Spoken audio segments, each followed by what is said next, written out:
এদিকে লাগাও। মানুষের জন্ম, এটার জন্য সবাই অপেক্ষায় থাকে কবে এই চ্যাপ্টারটা পড়ানো হবে। দুঃখিত ছেলেগুলো আসলে এইবার আরেকটা প্রশ্ন হচ্ছে যে অনেক কিছু টার্ম যেগুলো বাংলায় বলা হয়তো একটু লজ্জাকর হবে, লজ্জাবাদের কথা বলতে, তাই ইংরেজিতে বলা হবে, ঠিক আছে? সেই জিনিসগুলো একটু দেখবি। তো সবার প্রথমে তোদের কি দেওয়া আছে একবার বইয়ের দিকে তাকা। তো এই হচ্ছে সিলেবাস। আগেরবার এই চ্যাপ্টার থেকে 2 নাম্বার আসছিল, তো এইবারও চান্স আছে তোদের 2 নাম্বার, অনেক নাম্বার আসছে, অনেক নাম্বার আসছে।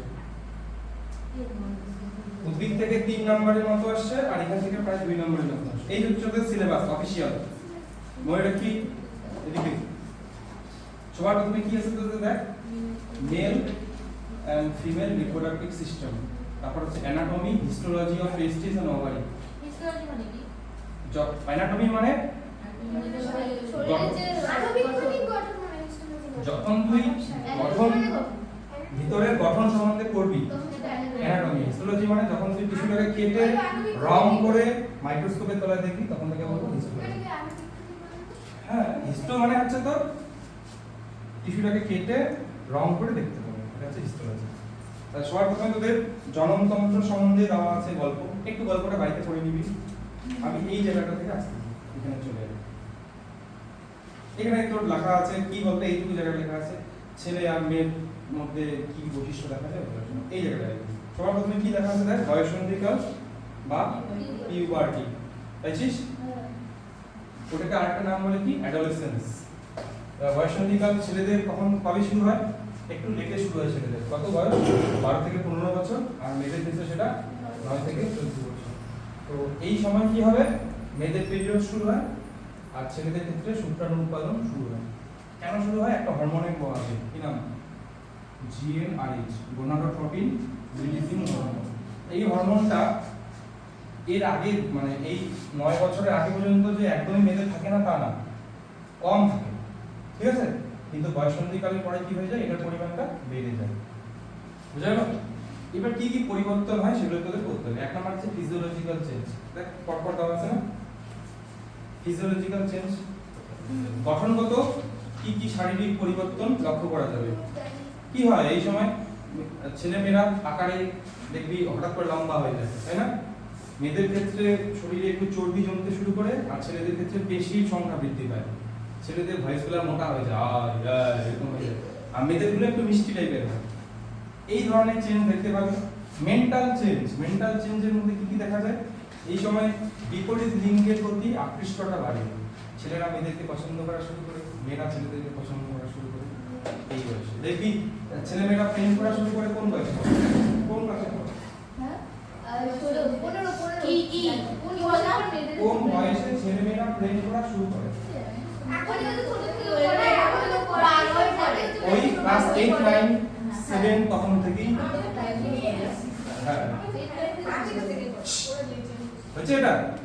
আর সেক্সুয়াল চেঞ্জের মধ্যে মানে যে আমাদের ছেলে আর মেয়েদের যে বিভিন্ন জনন অঙ্গ সেগুলো আকার আয়তনে বড় হয় এবং লোম, দেহের লোমের। সেক্সুয়াল চেঞ্জেস মানে কি বললাম তাহলে, ছেলে মেয়েদের জনন অঙ্গের আকার আয়তনে বৃদ্ধি হবে। তাহলে এইটুকু পার্ট পড়ানো হয়ে গেল আমাদের। এই পরবর্তী পেজে এইটুকু বলে দিলাম দেখ, এই যে মানসিক পরিবর্তন যেটা বললাম ছেলে মেয়েদের প্রতি আকৃষ্টতা বাড়ে, আর যৌন পরিবর্তন মানে ছেলে মেয়েদের জনন অঙ্গের পরিবর্তন হবে। আর এই বিশৃঙ্খলাগুলো পরে করবি, এখন আগে মেন জায়গাটা আসে। আজকে আমরা করব পুরুষ জনন অঙ্গ সম্বন্ধে একদম ডিটেইলসে, ইন ডেপথ। দেখা যাক কতটা আমরা করতে পারি। আর সবার প্রথমে এই জায়গাগুলোর দিকে আসবি। এখানে কি দেওয়া আছে?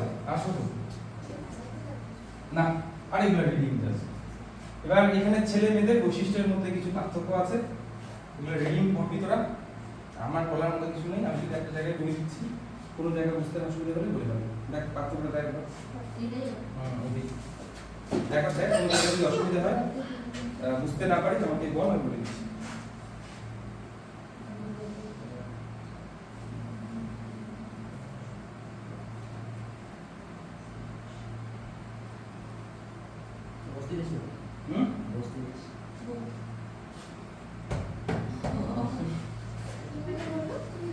এই যে পেলভিস অঞ্চল, ছেলেদের এই ঘাড়ের দিকে আকারে বড় হয়, মেয়েদের এই সাইড বড় হয়। নাম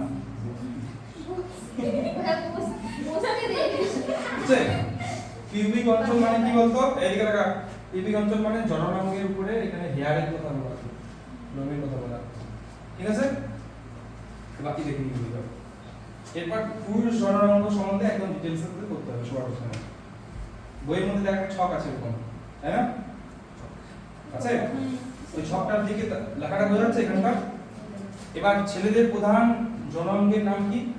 শুক্রাশয় বা টেস্টিস। এই যে একটা টেস্টিস, এই যে একটা টেস্টিস। এবার টেস্টিস একটা চামড়ার থলি দ্বারা আবৃত থাকে, তাকে আমরা বলি স্ক্রোটাম। এই যে স্ক্রোটাম, তাহলে টেস্টিস হচ্ছে এটা, আর স্ক্রোটাম হচ্ছে এই বাইরের দিকে আবরণ। আরে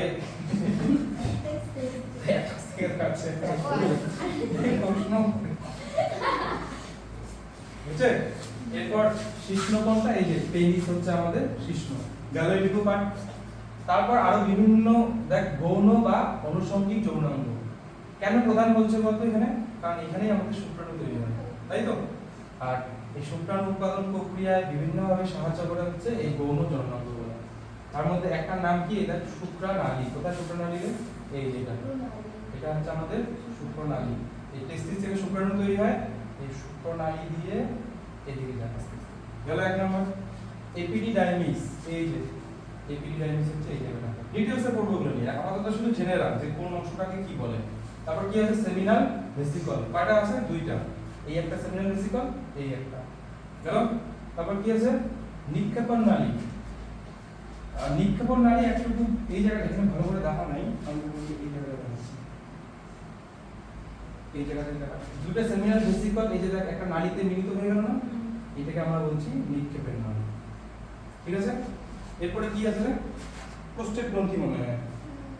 মানে নিক্ষেপণ নালীর তার এই দুইটা মিলে আমাদের নিক্ষেপণ নালী। তারপর আমাদের এই যে ত্রিভুজের মতো আছে ত্রিকোণাকার, এটাকে আমরা কি বলছি? প্রোস্টেট গ্রন্থি। একটাই থাকে। আর কাউপার গ্রন্থি বা বাল্বো ইউরেথ্রাল গ্রন্থি, এই যে দুইটা মটর দানার মতো ছোট ছোট। প্রত্যেকটা কি কাজ আমরা এক করি। তাহলে এই ছকটা হয়ে গেল। এই ছকটার মধ্যে ছকটা পড়ালাম মানে তোদের এই জায়গাটাও পড়ানো হলো, এই জায়গাটাও পড়ানো হলো। ঠিক আছে? এবার আমরা ডিটেইলসে শুক্রাশয় থেকে শুরু করে প্রত্যেকটা অংশ পড়ব। এবার প্রথম অংশ কি আছে? টেস্টিস। কিন্তু টেস্টিসের বাইরের দিকে কে থাকে বললাম? চামড়ার আবরণটা স্ক্রোটাম। এই স্ক্রোটামটা নিয়ে আমরা কি করি? ঝামেলা সৃষ্টি করে। কোনো মুখস্থ বিদ্যার প্রয়োজন নাই যে স্ক্রোটামের বিভিন্ন স্তরগুলোর নাম মনে রাখতে হবে, প্রয়োজন নেই। তাহলে স্ক্রোটামের বাইরে থেকে আমাদের একটা স্কিন মানে চামড়ার স্তর, আর তার ভিতর থেকে আমাদের বিভিন্ন পেশি। ওই পেশিগুলোর নাম এখানে পরপর করে দেওয়া আছে, কোনো মুখস্থ করতে যাবে না। সবার পরপর এখানে সাজানো এসেছে ছবিটাতে। টিউনিকা ডার্টস, কোথায়? এই যে টিউনিকা ডার্টস। তারপর এটা এক্সটার্নাল স্পারমাটিক ফ্যাসিয়া, এই যেটা। তারপর এটা কি আছে? Prismatic fascia. তারপরে এটা কি আছে? ইন্টারনাল স্পারমাটিক ফ্যাসিয়া, কোথায়? এই যেটা। তার ভিতরে কি আছে? Tunica vaginalis. এখানে দেখানো নাই, যখন আমরা টেস্টিসের গঠন করব তখনই দেখতে পাবি যে টিউনিকা ভ্যাজাইনালিস। তাহলে এই প্রথমটা হচ্ছে স্কিন, আর তারপরে এগুলো হচ্ছে পেশির স্তর। ঠিক আছে? কোথায় আছে বলতে এই জায়গাটা? একটু পরে আছে, এই যে গৌণ যৌনাঙ্গের এখানে আছিস। এইবার একটা গল্প বলে দিই। এই জন্মের আগে পর্যন্ত টেস্টিস গুলো কিন্তু উদর গহ্বরে থাকে, যে উপরে থাকে। হ্যাঁ, ঠিক জন্মের মনে কর কয়েকদিন আগে পেটের মধ্যে উপরে দিকে থাকে। মানে মেয়েদের যেমন ডিম্বাশয় কি পেটের মধ্যে থাকে না, মেয়েদের ডিম্বাশয় কোথায় থাকে? এই জায়গাটা থাকে। কার কোন বস্তু থাকে? না কি কি বলছিস? কি ফোন রাখ, সাইলেন্ট কর, মোবাইল রাখ। আজকে আগে আসছি মানে একবারে মোবাইল দিতেছে। এদিকে টাকা কি বললাম? টেস্টিস কোথায় থাকে? উদর গহ্বরে। জন্মের পর সেটা এই শুক্রাণ থলিতে চলে আসে। কিন্তু যদি না আসে তখন তাকে আমরা বলবো ক্রিপ্টোকিডিজম।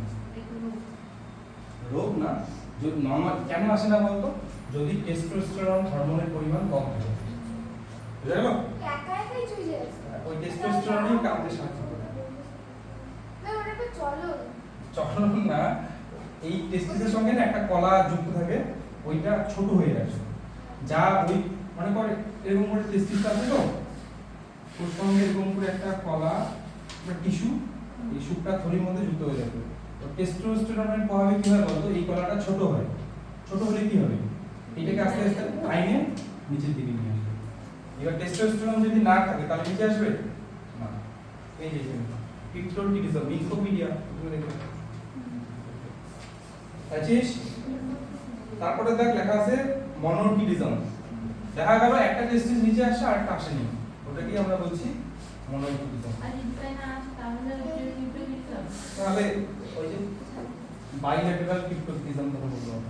কিন্তু এটাকে বলছে ক্রিপ্টোকিডিজমই বলতেছে যে ইউনিল্যাটারাল। হ্যাঁ ইউনিল্যাটারাল মানে এক, ওটাকে আবার ওটাকেই মনোকিডিজম বলছে। এবার গল্পটা দেখ, যদি না আসে তাহলে কি করতে হবে বলতো, অপারেশন করে নিচে আনতে হবে, সার্জারি করে। ঠিক আছে, বুঝা গেল এটুকু?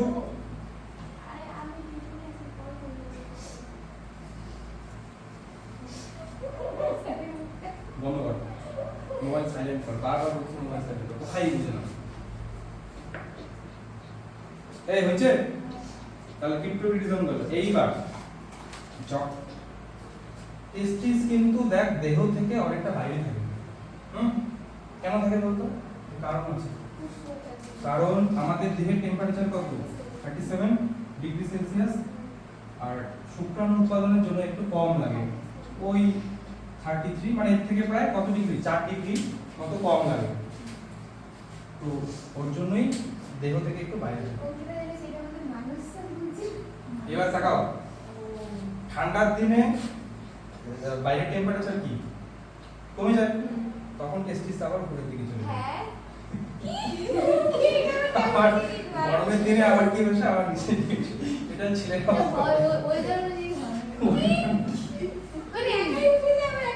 আরে হ্যাঁ, এবার বাইরের টেম্পারেচার যদি 20 ডিগ্রি থাকে, এখন বর্তমানের কথা বলছি, এই যেখানে লেখা আছে বাবা ওটা পড়ে দিবি,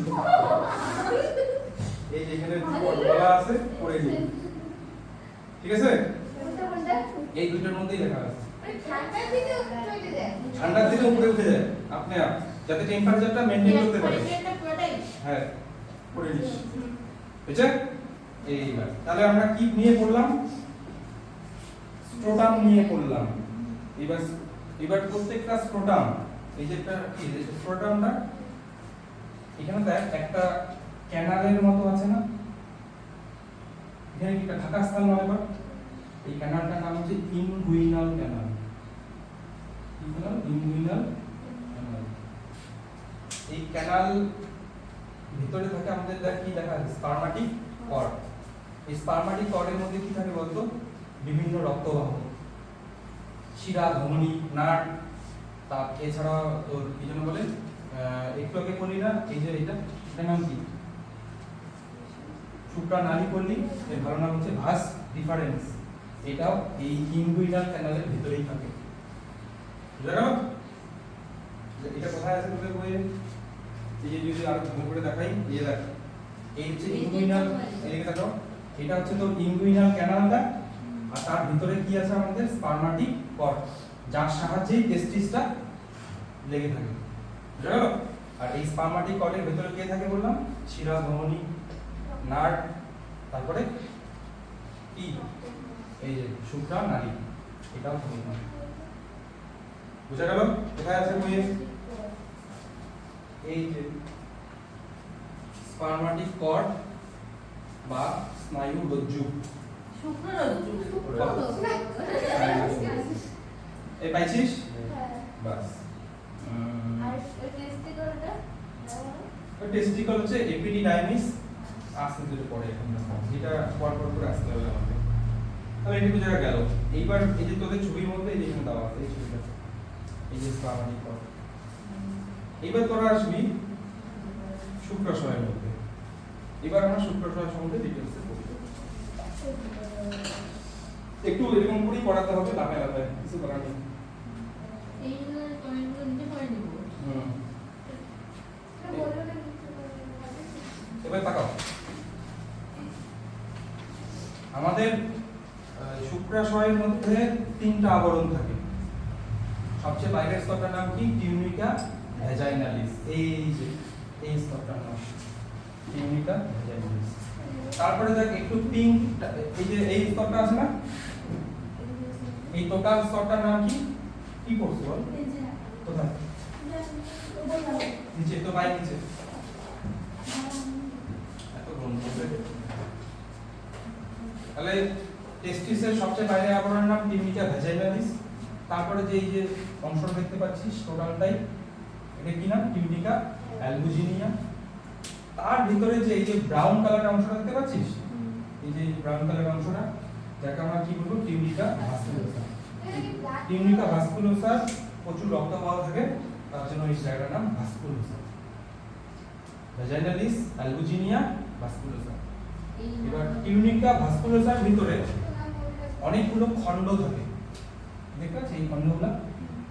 কিডনির মতো। না, কিডনির মতো ওরকম না। এগুলোকে কি বলে বলতো? টেস্টিকুলার লোবিউল বা টেস্টিকুলার লোব। কতগুলো থাকে? যদি এনসিইআরটি বই দেখিস দেখবি 250টার মতো থাকে। ওই হিসাব মনে রাখবি 200 থেকে 250টার মতো প্রত্যেকটা টেস্টিসে আছে, সব আছে দাদা। আমি বের করে দেবো, পড়াই নেই আমি, তারপর আমি বের করে দেবো। তো কি বললাম? টিউনিকা ভাস্কুলোসার ভিতরটা কি অনেকগুলো খণ্ডে বিভক্ত, যেগুলোকে আমরা কি বলছি? Testicular lobe. যার ভিতরে দেখ নালীর মতো করে কতগুলো অংশ দেখতে পাচ্ছিস না? এখান থেকে ভালো করে পড়া শুরু। এবার পরীক্ষায় আসার কোশ্চেন শুরু। এটার নাম হচ্ছে সেমিনিফেরাস টিবিউল বা সেমিনিফেরাস নালিকা। কতগুলো থাকে বলতো? প্রত্যেকটা খণ্ডের মধ্যে 1 থেকে 3টা, 1 থেকে 3টা। এর ভিতরেই শুক্রাণু তৈরি হয় সেমিনিফেরাস টিবিউলের মধ্যে। বুঝলি এতটুকু? এইবার গল্প শুরু। এবার সেমিনিফেরাস টিবিউলগুলো আসবে, এসে দেখ সবগুলো এক জায়গায় মিলিত হয়ে গেছে না? বুঝলি কি না? এই জায়গাটার নাম আছে, এটার নাম হচ্ছে রেটি টেস্টিস। গেল? এবার রেটি টেস্টিস গুলো দেখ এখানে আবার মিলিত হয়ে অনেকগুলো নালিকার সৃষ্টি করেছে না? এগুলোর নাম কি? ভাসা ডিফারেন্সিয়া। এখানে ভুল করে দিয়ে দিয়েছে এটা। তাহলে এইগুলোর নাম কি? ভাষা ডিফারেন্সিয়া। সংখ্যা কয়টা বলতো? ডিফারেন্ট বই ডিফারেন্ট পাবি, ওই 10 থেকে 20টা মানে প্রত্যেকটা টেস্টিস। হ্যাঁ, তাহলে সবার প্রথমে কি ছিল? একটা খাতার মধ্যে লিখে রাখ, হ্যাঁ, পিকচার দিয়ে লিখবি। সবার প্রথমে লিখবি সেমিনিফেরাস নালিকা বা সেমিনিফেরাস টিবিউল, একদম কোনায় লিখবি সেমিনিফেরাস টিবিউল। কোথায় লিখে রাখ? সবার প্রথমে লিখ সেমিনিফেরাস টিবিউল, তীর চিহ্ন দে।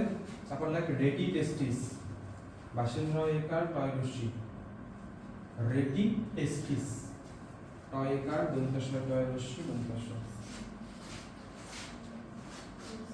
রেটি টেস্টিস। বুঝছে? তারপর তীর চিহ্ন দে, লেখ ভাষা ডিফারেন্সিয়া, ডিফারেন্সিয়া।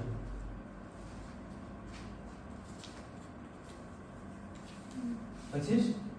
এইবার এই ভাষা ডিফারেন্সিয়া গুলো মিলে দেখ আরেকটা ঠিক এরকম নালিকার মতো সৃষ্টি করেছে না? এগুলোর নাম কি? এপিডি ডাইমিস। এবার দিচ্ছে তো দিয়ে দেখ এপিডি ডাইমিস,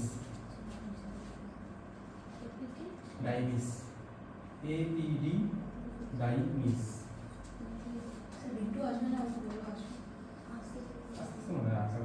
বুঝছে? এবার এপিডি ডাইমিসটা এই যে মিলে গিয়ে দেখ আমাদের তৈরি করলো কি লাস্টে? ভাস ডিফারেন্স বা ভাষা ডিফারেন্সিয়া। হ্যাঁ, ভাস ডিফারেন্স, ভাস ডিফারেন্স বা ভাষা ডিফারেন্সিয়া।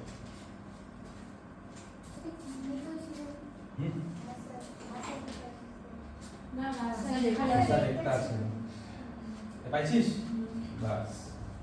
এবার পরীক্ষায় তো ভাষা মানে কি হয় বলেন? ব্লাড ফ্লো করার মধ্যে ওটার নাম দিয়ে তোর, ওটার জন্য না। ভাস্কুলোসা মানে হচ্ছে তো এই হচ্ছে। তাহলে এই তীর চিহ্নটা ভালো করে মনে রাখিস, কোথা থেকে কোথায় কোথায় গেছে, তাহলে শুক্রাণু প্রথমে তৈরি হবে কোথায়, সেমিগ্রাস মালিকা, সেখান থেকে রেটিক টেস্টিসে যাবে, সেখান থেকে ভাসা ডিফারেনশিয়া, ভাসা ডিফারেনশিয়া থেকে এপিডিডাইমিস, এপিডিডাইমিস থেকে ভাসা ডিফারেনশিয়া। তাহলে ভাসা ডিফারেনশিয়া কয়টা থাকবে, প্রত্যেকটা টেস্টিসে একটা করে, তাহলে দুইটা টেস্টিস মিলে দুইটা। আর ভাষা ডিফারেনশিয়াল কতগুলো থাকবে, ওই 20 থেকে 40টা বা 20 থেকে 30টা এরকম, ডিফারেন্ট ওয়ে ডিফারেন্ট লেখা। তাহলে এই জায়গাটায় চলে যাবে। তাহলে তোরা শুক্রাশয়ের এই জায়গাটাতে করে দিবি, এখান থেকে শুরু করে এই জায়গাটা করে দিবি।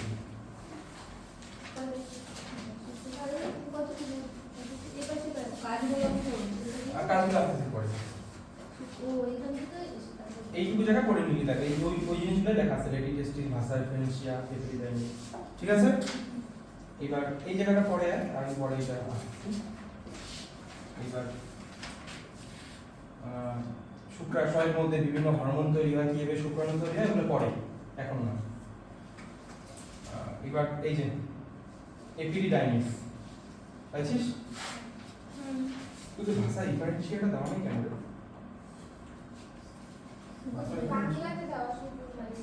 কোথায় ভাষা ডিফারেনশিয়াল দেওয়া নেই, এই পার্থক্যের মধ্যে ভাষা ডিফারেন্স আর ডিফারেন্স এই যে এখানে দেওয়া আছে, এখানে পার্থক্যটা দেখে নে, এই দেখ সংখ্যাটা বলা আছে এখানে কয়টা আছে ডিফারেনশিয়াল, 15 থেকে 20টা, আর এই পাশে লেখা আছে 2টা, ঠিক আছে। কিন্তু তুই ডিফারেন্ট হবে, ডিফারেন্ট পাবে, আগে বললাম। এবার এই পড়াগুলো দেখ, ভাষা ডিফারেনশিয়ালটা কি হয়, একটু সরু হবে, আর ভাষা ডিফারেনশিয়াল একটু মোটা হবে। গেল, এই জায়গাটার দিকে তাকা, সিলিয়েটেড কোষ দ্বারা আবৃত, আর এখানে থাকে স্টিরিও সিলিয়া। এটা আবার কি জিনিস, সিলিয়া, সিলিয়া ফ্ল্যাজেলা তোর নাম শুনছিস? সিলিয়া ফ্ল্যাজেলার মধ্যে কি থাকে, একটা থাকে অংশ, এটা মানে কোষ পর্দা, হ্যাঁ, তার মধ্যে একটা অংশ থাকে, ওটাকে বলে বেজাল বডি, বেজাল বডি, সেখান থেকে আমাদের এরকম করে সিলিয়া বা ফ্ল্যাজেলা তৈরি হয়। এবং সিলিয়া ফ্ল্যাজেলার ভিতরে কি থাকে বলতো, মাইক্রোটিবিউল, মাইক্রোটিবিউল। এবার কিভাবে অ্যারেঞ্জ করা থাকে আমি বলতেছি। এই মাইক্রোটিবিউলের প্রভাবে সিলিয়া ফ্ল্যাজেলা কি হয় বলতো, সংকোচন প্রসারণ হয়। আরেকটা নাম কি আছে, স্টিরিও সিলিয়া, স্টিরিও সিলিয়া। এটা কি জিনিস, তোরা ক্ষুদ্রান্তের মধ্যে পড়েছিলিস না, আঙুলের মতো প্রবুদ্ধ, যাকে আমরা কি বলি, ভিলি বলি, ওই স্টিরিও সিলিয়া গুলো ভিলির মতোই, এবং এর ভিতরে থাকে অ্যাক্টিন প্রোটিন, কি থাকে, এটাই ডিফারেন্স, বুঝলি। আর পরে যখন এটা আপাতত এইটুকু মনে রাখ, যেটা মাইক্রোটিবিউল দিয়ে তৈরি, আর এটা অ্যাক্টিন প্রোটিন দিয়ে তৈরি, ঠিক আছে। চাইলে লিখতে পারিস, চাইলে না লিখতে পারিস। তার জন্য আমাদের এই ভাষা ডিফারেনশিয়ার আরেক নাম হচ্ছে সিলিয়েটেড ডাক্ট, সিলিয়েটেড ডাক্ট। ভাষা ডিফারেনশিয়ার আরেকটা নাম কি, সিলিয়েটেড ডাক্ট। এই ছবিটা আমার যখন 12 এ পড়তাম তখনকার ছবি, দেখ এখানে ভুল লেখা আছে, ভাষা কোন জায়গায় লিখেছি।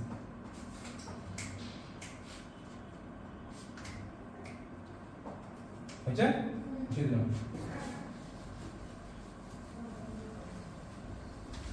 স্বপ্না, শুভশ্রী, না না, ওরা আসবে, ওরা আটটায় গেছে,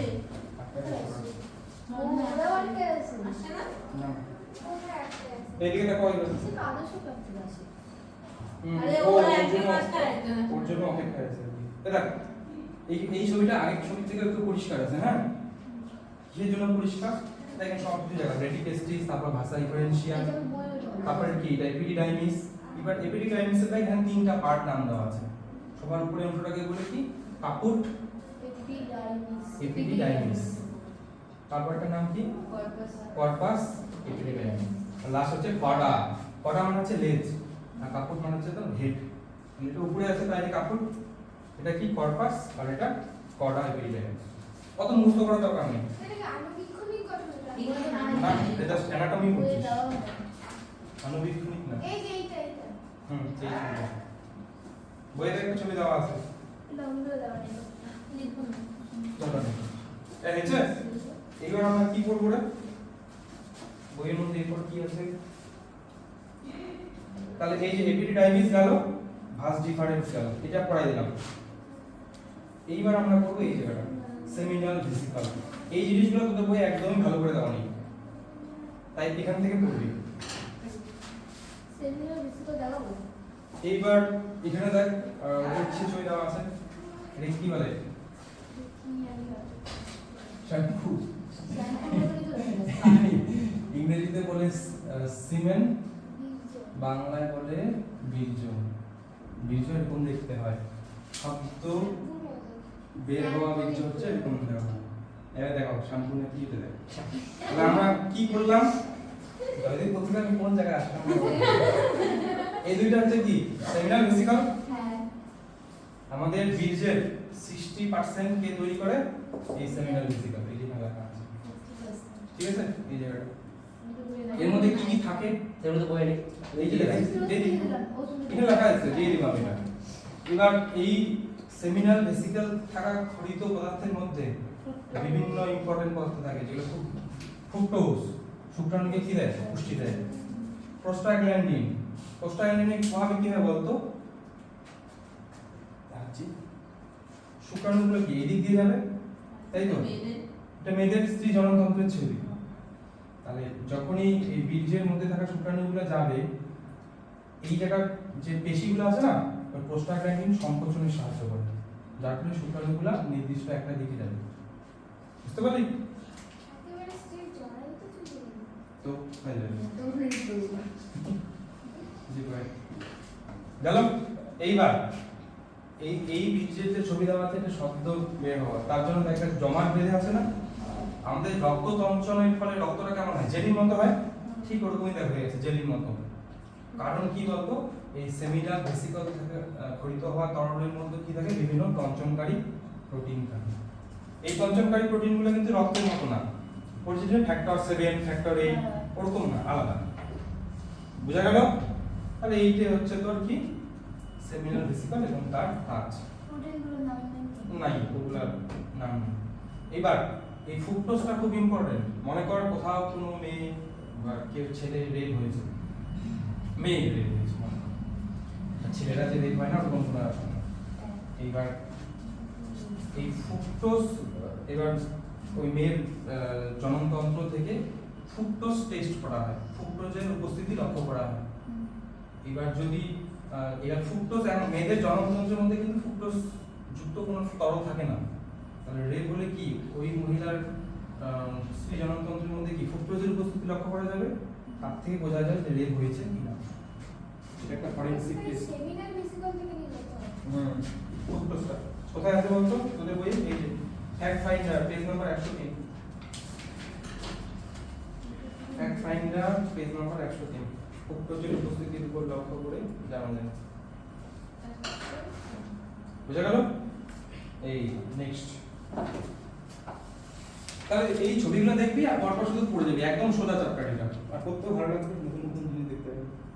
এবার মেয়েদের যে জরায়ু, সেটা কিন্তু কি হয় বলতো? অ্যাসিডিক হয়। কেন অ্যাসিডিক হয়? অ্যাসিডিক পরিবেশ হওয়ার জন্য মেয়েদের ওখানে মানে নরমাল অবস্থায় এখানে ইনফেকশন হওয়ার চান্স খুব বেশি থাকে। অ্যাসিডিক পরিবেশ হওয়ায় জীবাণু ওখানে সংক্রমণ হওয়ার চান্সটা অনেক কম হয়। বুঝা গেল? তাহলে আমাদের সেমিনাল ভেসিকল চলে গেল। এরপর আমরা কি করব? প্রোস্টেট গ্রন্থি। এই লেখাটার মধ্যে সব যেখানে জায়গা হাইলাইট করা আছে শুধু অতটুকু জায়গা পড়বি। তাহলে প্রোস্টেট গ্রন্থির পিএইচটা কেমন হয় দেখ? 6.5, একটু অ্যাসিডিক হয়, কারণ এর মধ্যে একটা অ্যাসিড থাকে, সাইট্রিক অ্যাসিড। বলতো সাইট্রিক অ্যাসিড কোথায় পড়ছে? লেবু লেবু আর দই এখানে পড়ছি স্যার পড়ছে বারবারই পড়ছি। শ্বসনের এখানে পড়ছে, মনে কর। এর শর্ত ও এক্সট্রা প্রো অক্সালো অ্যাসিটেট থেকে সাইট্রেট তৈরি হয় না? তাহলে এই সাইট্রিক অ্যাসিড কি বলতো? শুক্রাণুকে পুষ্টি যোগায় এবং এ শুক্রাণুকে সক্রিয় হতে সাহায্য করে। শুক্রাণুটা কি স্ত্রী জননতন্ত্রের মধ্য দিয়ে যাবে, তো তার জন্য কি দরকার? তার প্রচুর শক্তি দরকার, আর ক্রেবশক্টের মাধ্যমে কি হয়? শক্তি পায়। তাহলে এই জন্য এই জায়গাটা লেখা আছে অ্যাক্টিভেট স্পারমাটোজোয়া। স্পারমাটোজোয়া মানে হচ্ছে শুক্রাণু। তাহলে সাইট্রিক অ্যাসিডের কাজ কি? শুক্রাণুকে সক্রিয় করতে সাহায্য করে। তোদের জাস্ট বই যখন বাড়িতে এটা পাবি, ওখানে জাস্ট বইয়ের মধ্যে লিখে রাখবি সাইট্রিক অ্যাসিড থাকে যা শুক্রাণুকে পুষ্টি এবং সক্রিয় করতে সাহায্য করে। এই কত পার্সেন্ট বীর্যের পরিমাণ তৈরি করে? 25%। আর বাকিগুলো বাকি পার্টটা তৈরি করে। তাহলে কত হলো? আগেটা ছিল 60 আর এটা 25। কত হলো? 85 হয়ে গেল আমাদের। আর বাকিটা বাকি অংশগুলো তৈরি করব। আসছে নিক্ষেপণ নালী তো বলে দিলাম আমি। এই যে দুটো সেমিনাল ভেসিকলের নালীগুলো এসে যেখানে মিলিত হয় ওটাকে আমরা কি বলবো? নিক্ষেপণ নালী। মনে থাকবে? নিক্ষেপণ নালী হয়ে গেল। এরপরে আমরা কি করব? বাল্বো ইউরেথ্রাল গ্ল্যান্ড, যার আরেকটা নাম আছে কি? কাউপার গ্রন্থি। এটা ছেলেদেরও থাকে, মেয়েদেরও থাকে। এটার কাজ কি?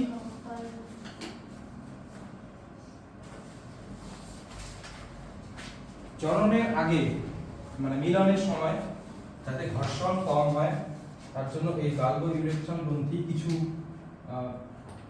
একটু জেলি জেলি তরল বের করে। ঠিক আছে? ওই তরলটারই কাজ মানে ওই তরলটা বের করতে কি সাহায্য করে? এই কাউপার গ্রন্থি, যার কাছে ঘর্ষণ রোধ করা। এইবার একটা গল্প আছে, এরপরে চ্যাপ্টারেই পড়বি। বার্থ কন্ট্রোল, কিভাবে জনন মানে মিলন করলেও বাচ্চা হয় না, একটা টেকনিক আছে। পেজ নাম্বার 200 তুলে নেওয়া পদ্ধতি। পরে তো ওপরে পেজ নাম্বার 200 এখানে আনন্দ আছে।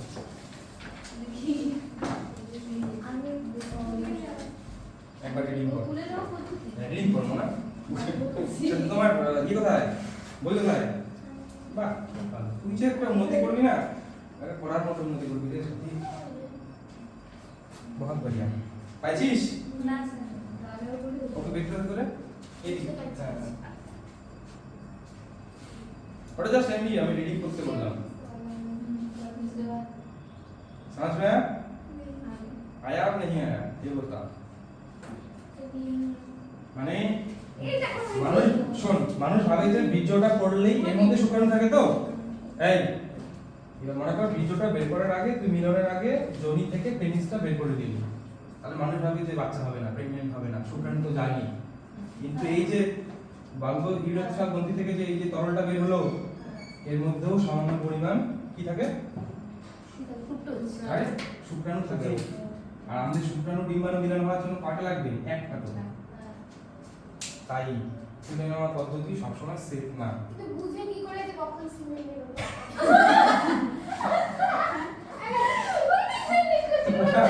ওটা এখন পর যখন বিয়ে হবে তখন এটা বলতে পারবো আমি, এখন তো বলতে পারবো না। আমি পাগলা হয়ে যাবো। এই যে বল যাবি যা না ওর বলে পড়া আছে, ডেটটা ঠিক করে আসিস আর রেকর্ডিং থাকবে তো, রেকর্ডিং হচ্ছে তুই যা। এই জায়গাটা পড়ে নিতে একবার, এই যে কথাটা আমি বললাম কি লেখা আছে দেখতো? secretion of bulbourethral gland carry some sperm released before ejaculation, মানে ejaculation মানে বীর্য বের হওয়ার আগেই। And this is one of the reason for high failure rate তুলে নেওয়া পদ্ধতি। তাই এই জিনিস দেখ, যৌন শিক্ষা খুব প্রয়োজন। এই কারণ এই বয়সে তোরা যদি এটা না শিখিস আর না শিখে তুমি যাও কোনো কারণে, তো মানুষ তো সবাই জন্ম করতে পৃথিবীতে সবাই এসে মানুষ দুইটা কাজ করতে এসে খায় আর জন্ম করে। গরু ছাগল ওদের কাজ কি? এটি তো গরু ছাগল কি করে? খায় আর বাচ্চা খায় আর বাচ্চা দেয়। এটি কারণ তুই যদি বাচ্চা না দিস তাহলে তোর জেনারেশন মানুষ বাচ্চা দেওয়ার কারণ কি? আমার ডিএনএটা পরবর্তী জেনারেশনে পাঠায়। বাচ্চা যদি না হয় ডিএনএটা কোথা থেকে যাবে? তাহলে বোঝা গেল এইটুকু জিনিস, তাতে তোদের জননাঙ্গগুলো পড়ানো আমার কিছু পার্ট পড়ানো হয়ে গেল। এই পেন্সিল কথা এই তাহলে নিক্ষেপণ নালী বুঝলি, সেম প্রোস্টেট গ্রন্থি বুঝলি, কাউপার গ্রন্থির কাজ কি? এই জায়গায় লেখা আছে পিচ্ছিল করা, মূত্রা নালীকে পিচ্ছিল করা। বুঝছে? এসে ছিঁড়েই ফেললাম। এই না এই বলে রাখ।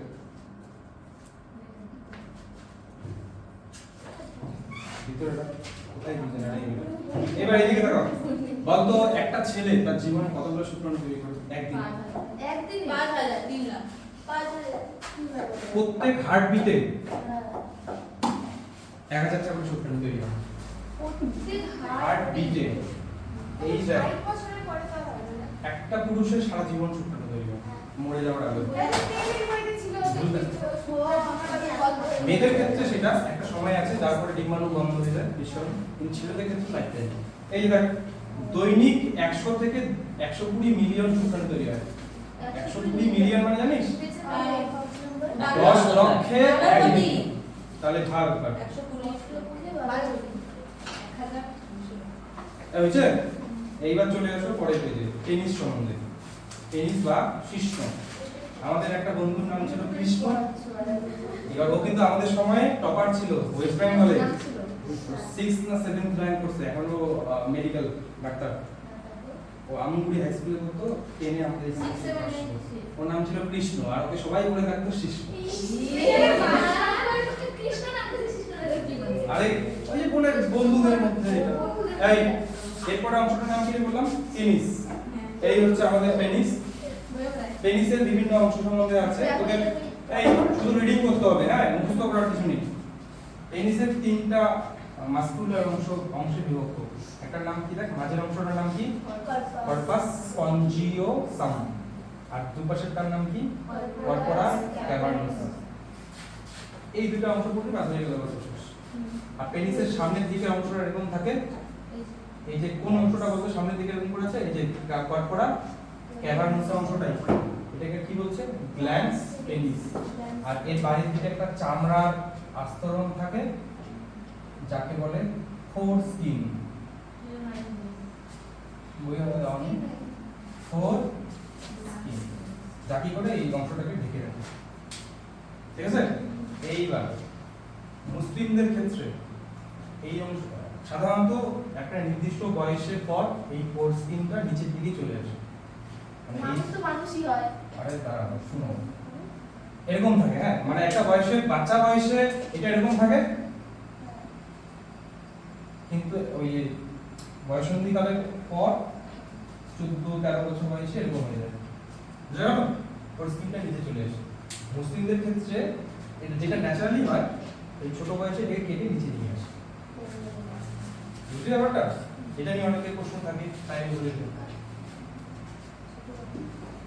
ব্যথা করে কিন্তু যদি কেউ কেটে কেটে নিয়ে আসে ব্যথা করবে। ছোটবেলায় করেছে, হ্যাঁ একবার ছোটবেলায়। মানে আপনি নিচে নেমে এসে যেটা আপনি আর নিচে নেমে আসে ওটাকে ওরা করে দেয়।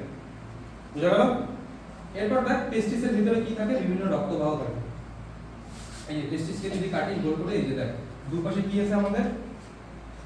কর্পোরা ক্যাভার্নোসা, এই যে দেখ কর্পোরা কি স্পঞ্জিওসাম। আর বাকি যা কিছু দেখতে পাচ্ছি সেগুলো কি? এগুলো তো পেশির লেয়ার আর এগুলো হচ্ছে রক্তবাহ। এবার মিলনকালে টেস্টিস কি হয়? সোজা হয়, যাকে আমরা কি বলবো? ইরেক্ট। ঠিক আছে। এই ইরেক্ট হয়, আবার নরমাল অবস্থায় টেস্টিস এরকম করে থাকে। ঠিক আছে। এবার এই ইরেক্ট হতে কে সাহায্য করে জানিস? ইরেক্ট হতে সাহায্য করে একটা গ্যাস, নাইট্রিক অক্সাইড। এবার টেস্টিসের মধ্যে কোনো হাড় আর কিচ্ছু নেই, টোটালটাই মাংসপেশি। তাহলে সোজা কিভাবে হয়? এর চারিদিকে না প্রচুর পরিমাণে কি থাকে বলতো? রক্তবাহ থাকে। আমার আজকে রেড পেনটা কোথায় গেছে কি জানি। বুঝা যাচ্ছে রেড? এই রক্তবাহর যখন এই নরমাল অবস্থায় আছে তখন এর মধ্যে রক্ত চলাচল কি হচ্ছে বলতো? কম হচ্ছে। আর যখন ইরেক্ট সোজা হচ্ছে তখন এর মধ্যে মানে রক্তবাহটা কি হয়ে গেছে বলতো? আকারে বড় হয়ে গেছে। মানে কি বলবো এটাকে? প্রসারিত হয়ে গেছে বা ডায়ালেশন বলতে পারি কিনা? এই নাইট্রিক অক্সাইড রক্তবাহের ডায়ালেশনে সাহায্য করে, যার ফলে বেশি রক্ত আসে এবং টেস্টিসটা কি হয়? খারাপ হয়ে যায়। বুঝলি কেসটা? আরো জানতে চাস? চলে যাই ইনফোপিডিয়া। সঙ্গমকালে টেস্টিস 0 হয় কেন? পেজ নাম্বার 105 নিচে দিকে আছে, পড়ে নিন। নামটা কি বলবো?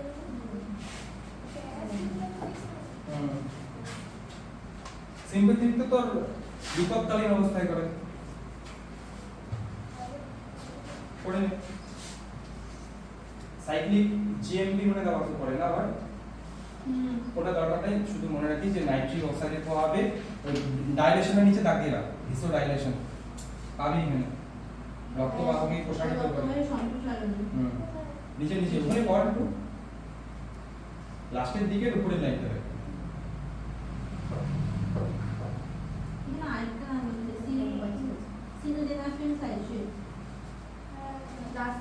ওটা ওষুধ। এবার অনেকের কি হয়, লিঙ্গ দৃঢ় হয় না, তখন বিভিন্ন ট্যাবলেট খাওয়ায়, ওইটা একটা ওষুধের নাম, ড্রাগন ভায়াগ্রা, নাম শুনেছো? ভায়াগ্রা ট্যাবলেট, এগুলো হচ্ছে যদি লিঙ্গ দৃঢ় না হয় তাহলে তো মিলনই করতে পারবে না, তার জন্য এগুলো। আরে বললাম তো নাইট্রিক অক্সাইড যদি তৈরি না হয় বা সাইক্লিক এমপি তৈরি না হয়, আচ্ছা ওষুধটা লেগে যদি ক্ষণিক ক্ষণিকের জন্য, অবশ্যই ক্ষতিকর। না ক্ষণিকের জন্য, হ্যাঁ রাতে তো জামা প্যান্ট পরতে পারবে না দাদু কি রক্ত বাহক,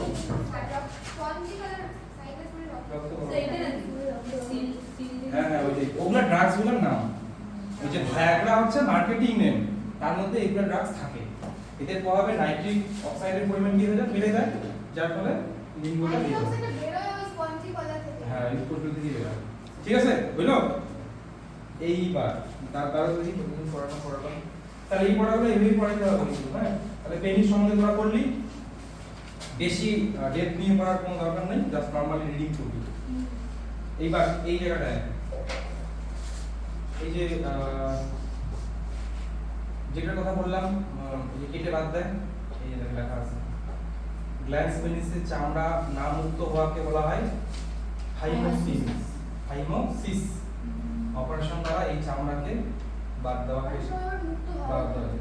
অনেক সময় মুক্ত না হতে পারে, দেখা গেল বয়স 18 বছর হয়ে গেছে, মুক্ত হচ্ছে না, তাহলে একটু সমস্যা হবে, বুঝছেন?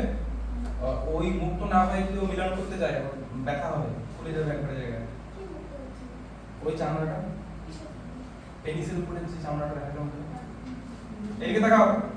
এবার যদি কারো টেস্টিসের মধ্যে টিউমার হয় তাহলে কি হবে, টিউমার তো ছড়াতে পারে, ক্যান্সার হতে পারে না, তখন কি হবে, টেস্টিসকে কেটে বাদ দিতে হবে, অর্কিডেক্টমি, এই যে শল্য চিকিৎসার সাহায্যে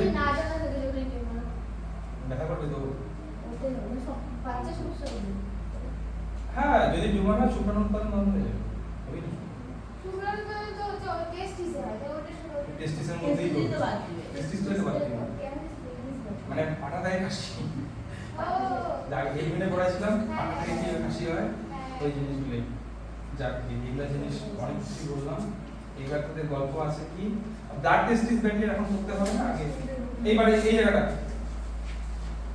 জনমূত্রনালী বা ইউরেথ্রা,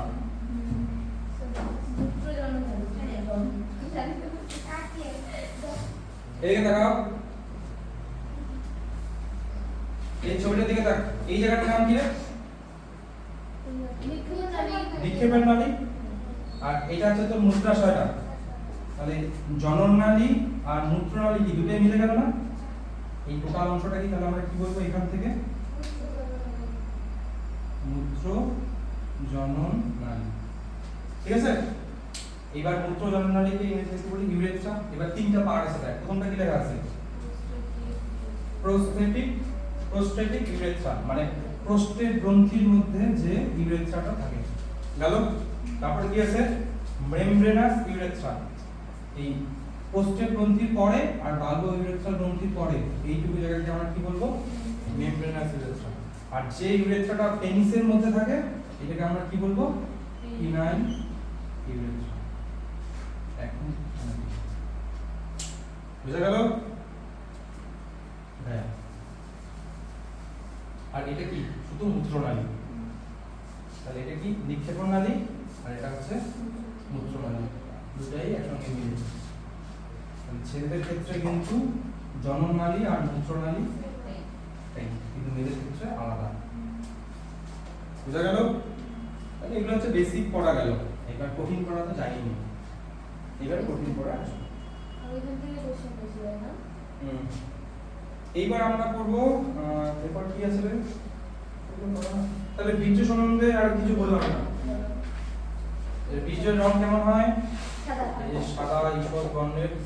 এর পিএইচ কেমন হয়? ক্ষারীয় হয়। কেন বলতো ক্ষারীয় হয়? ওই যে আমরা যাতে প্রশমিত করা হ্যাঁ যাতে আমি জরায়ু প্রশমিত করবো। জরায়ু পরিবেশটাকে প্রশমিত করতে পারে। উদ্ভিদের আমি তো হ্যাঁ। তো ও যদি ওখানে ইনফেকশন করে দেয় ওখানে তাহলে infection করে একটু দেয়। অ্যাসিডিক থাকে যাতে তো সামান্য সময় মিলনের জন্য নাল শুক্রাণু তো মারা যাবে অ্যাসিডিক পরিবেশে। যদি একটু প্রশমিত না করে শুক্রাণু মারা যাবে। ঠিক আছে? এবার এদিকে প্রত্যেকবার নিক্ষেপণে কতটা পরিমাণ বীর্য বের হয়? মাত্র 2 থেকে 3 ml। এইবার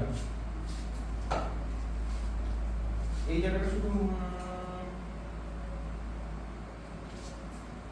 এই জায়গাটা তোমরা রিডিং করি হ্যাঁ, এই যে বীজের উপাদান নিচের পার্টটা দরকার আছে কিন্তু হ্যাঁ, দরকার কিন্তু আছে, তোকে করতে হবে এটা রিডিং। নিজের কাজ যা কিছু বললাম আমি এখানেই লেখা আছে। কোনটা এই যে। আচ্ছা এই যে সেমিনাল তরলে কি থাকে? ফ্রুক্টোজ থাকে, প্রোস্টাগ্ল্যান্ডিন থাকে বললাম, ওই জিনিসগুলো এখানে লেখা আছে। এই দেখো এই যে সেমিনাল তরল 65 থেকে 75 থাকে, এর মধ্যে কি কি থাকে? এই যে ফ্রুক্টোজের পরিমাণ অত্যন্ত বেশি, এগুলো পড়বি। কিন্তু এখানে একটা জিনিস আমি দেখতে পাচ্ছি, এই যে বাকি 25% কোথা থেকে আসে? প্রোস্টেট থেকে। এর মধ্যে কি থাকে? সাইট্রিক অ্যাসিড, এই যে সাইট্রিক অ্যাসিড। অ্যান্টিজেন তাদের এবার এই যে বীজের বললাম যে যখন বীজটা শব্দ বের হয় তখন কেমন থাকে? জেলির মতো, তারপরে কি হয়? লিকুইডের মতো হয়ে যায়, জলের মতো তরল হয়ে যায়। কেন বলতো ওটা চেঞ্জ হয়ে যায়? আর ওই যে বাইরে চলে আসে তার এই যে উৎসেচকগুলো আছে না, তন্ত্রণকারী প্রোটিন, এগুলো বাইরের বেশি টেম্পারেচারে কি হয়? নষ্ট হয়ে যায়। তার ফলে ওটা জেলি থেকে লিকুইডের মতো হয়ে যায়। ঠিক আছে? দেখো এবার আমরা একটা জিনিস নিয়ে ডিটেইলসে পড়ব, সেটা হচ্ছে এই যে একটা সেমিফেরাস টিউবুল, ওর ছবি দেখবো আমরা। তো এবার আমরা কি করব বলতে, এরকম করে আছে, আমরা যদি কাটি, এদিকে তাকাও, এদিকে যদি আমি কাটি তারপর তোকে দেখাই, এরকম গোল দেখতে পাবি। তো একটা লোবের মধ্যে কয়টা টিউবুল থাকে বললাম? একটা থেকে 3টা, তার মনে করে 3টা। এই 3টাকে যদি এরকম করে দেখাই, তোরা এই 3টা গোল দেখতে পাবি। তো এরকম ছবি দেখাবো দেখ। তাহলে এবার আমরা কি করলাম? সেমিনিফেরাস নালিকাকে কাটলাম। পরে আগের ফটোতে রাখবো। আস্তে আস্তে এই হাড় নিয়ে কি? আস্তে আস্তে পরে যখন ইনগুইনাল ক্যানালের মধ্যে দিয়ে আমাদের কে প্রবেশ করবে বলতো? খাদ্যনালী, মানে ইন্টেস্টাইন। ক্ষুদ্রান্ত যদি ভিতরে ঢোকে তখন শুক্রাশয়টা কি ফুলে যাবে, ওইটাকেই বলে হার্নিয়া। সব পরে আসবো। তাহলে আমরা কি বললাম? এই যে সেমিনিফেরাস নালিকার ছবি। তাহলে এখানে কয়টা ছবি দেওয়া আছে? 1টা 2টা 3টা 4টা 5টা 6টা। কারণ কি বলতে, এখানে অনেকগুলো লোব একসঙ্গে দেওয়া আছে। তোর গল্পটা উচিত। তাহলে একটা লোবের মধ্যে কয়টা থাকে? একটা, এর মনে কর 2টা, এর মনে কর 3টা। আমি এখানে কাটলাম, কেটে কাটার পর তোকে দেখাচ্ছি। তাহলে একটার দিকে মনে রাখতে হবে, এই একটা সেমিনিফেরাস নালিকার দিকে তোকে মন দিতে হবে। সব ভালো ভালো পেনগুলো কোথায় চলে গেছে? এবার এই সেমিনিফেরাস নালিকার বাইরের দিকে থাকে একটা ভিত্তি পর্দা। ভিত্তি পর্দা মানে জানিস? বেসমেন্ট পর্দা বা বেজাল লামিনা। তাহলে এটা কি? ভিত্তি পর্দা। তার ভিতরে আমাদের অনেক কোষ থাকে, তার মধ্যে কিছু কোষ হয় একদম বড় বড়, এটা হচ্ছে নার্স কোষ। নার্স শুক্রাণুদের যত্ন নেয়, পুষ্টি নেয়। এই কোষগুলোর নাম হচ্ছে ভালো ভাষায় বলি সার্টরি কোষ। মাঝখানে পুরো যে শুক্রাণু হয়েছে ঠিক আছে? তাহলে সেমিনিফেরাস নালিকাটার ভিতরটা কেমন থাকে বলতো? ফাঁপা, নলের মতো। এই পেনটাকে খুললে যেমন আমরা ফাঁপা পাবো, ঠিক ওরকম। আর তার বাইরের দিকে, আর এই যে তাহলে সেমিনিফেরাস নালিকার সবার বাইরে থেকে যে একটা ভিত্তি পর্দা, তার ভিতরে থাকে 2 ধরনের কোষ। একটা হচ্ছে সার্টরি কোষ, আর একটা হচ্ছে কি? জননমাতৃ কোষ। তাহলে এগুলো কি? শুক্রাণু উৎপাদনকারী জননমাতৃ কোষ, যেগুলোকে আমরা বলি স্পারমাটোগোনিয়া। ঠিক আছে, তাহলে এইটুকু জায়গার ছবি এখানে দেওয়া আছে। এখানে এইটা টোটালটাই হচ্ছে সার্টরি কোষ। এটা সার্টরি কোষের নিউক্লিয়াসটা, আর এটা কি ভিত্তিবোধা, আর তার গায়ে কি যুক্ত হয়ে আছে এই যে দেখো কি স্পারমাটোগোনিয়া, জনন মাতৃ কোষ, যেখান থেকেই ধাপে ধাপে শুক্রাণু তৈরি হচ্ছে। দুই সাইডে কোনটা? আরে এখানে দুই জায়গার ছবি, এই পাশে একটা ছবি দেওয়া আছে, এইদিকে একটা ছবি দেওয়া আছে, বুঝা গেল? এবার শুক্রাশয়ে আরেক ধরনের কোষ পাওয়া যায়, যার কোথায় থাকে বলতো? এই দুইটা সেমিনিফেরাস নালিকার মাঝখানে মাঝখানে, বুঝতে পারছিস? এইগুলো কি বলতো? এগুলো রক্তবাহগুলা, আর এগুলো হচ্ছে কিছু কোষ। এই কোষগুলোর নাম কি? লেডিগের আন্তঃকোষ। নাম বলছিস? এখান থেকে টেস্টোস্টেরন তৈরি হয়। লেডিগের আন্তঃকোষ বা লেডিক কোষ, বুঝা গেল? শুক্রাশয়ে দুই ধরনের কোষ সম্বন্ধে পড়বি তোরা। সার্টরি কোষ, একে আমরা বলি কি নার্স কোষ, আর মানে শুক্রাণুর পুষ্টি যোগায়। আর লেডিগের আন্তঃকোষ থেকে আমাদের টেস্টোস্টেরন তৈরি হয়। আর এগুলোকে আমরা বলবো স্পারমাটোগোনিয়া বা জার্ম কোষ। হ্যাঁ, সব কোষ, যেগুলোই আস্তে আস্তে ধাপে ধাপে ধাপে ধাপে শুক্রাণু তৈরি করছে। বা শুক্রাণুরা তৈরি হওয়ার পরে যে ওই যে রেডি টেস্টিসে চলে যাবে তা কিন্তু না। ওরা কি করে বলতো? এই এই যে সার্টরি কোষগুলোর সঙ্গে নিজের মাথাগুলো এরকম করে দিয়ে রাখে, আর এখান থেকে পুষ্টি নেয়। এরা দিয়ে আছে না মাথাগুলো, আছে না? খাবার নিচ্ছে। समझ একদম ক্লিয়ার করে, একদম ইজি চ্যাপ্টার এগুলো আছে। পড়ে আছে কোথায় আসবে এটা? দেওয়া আছে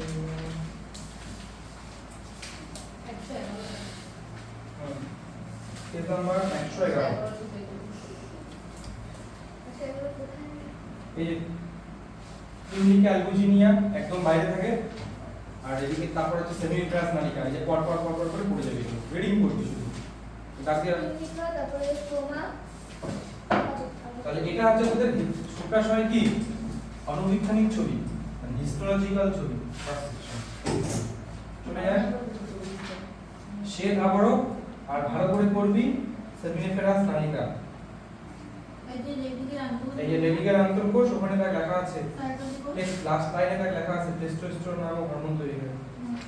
ঠিক আছে? এবার সার্টরি কোষ তার 4 নম্বর পয়েন্টে দেওয়া আছে, ওখানে তার লেখা আছে এগুলি পোষক কোষ, মানে এদের কাজ কি শুক্রাণুকে খাবার দেওয়া। এই যে তার আগে তার লেখা আছে শুক্রাণুকে পুষ্টি যোগায়। আছিস? এবার শুক্রাণুগুলো যখন একদম পুষ্টি নেওয়া কমপ্লিট হয়ে যায় তখন কি হয় বলতো? এই সার্টরি কোষ থেকে তারা নিজেদেরকে বের করে নেয়। বের করে নিল, এই ঘটনাকে বলে স্পারমিয়েশন। লাস্টে লেখা আছে এই যে সার্টরি কোষ থেকে শুক্রাণু নির্গমনকে কি বলে? স্পারমিয়েশন। বাবা, এটাতে লিভিং কোষ, প্রাণ থাকে মানে আবার কি? জীবিত। যদি মরে যায় তাহলে আবার শেষই হয়ে গেল, আর কি? এই বোঝা গেল কি? তাছাড়া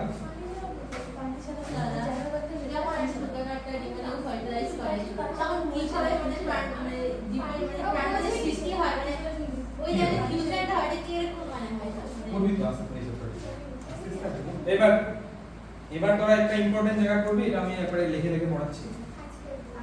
আজকে পড়ে দিচ্ছি। হ্যাঁ, দেখো? কয়টা বাজে? 4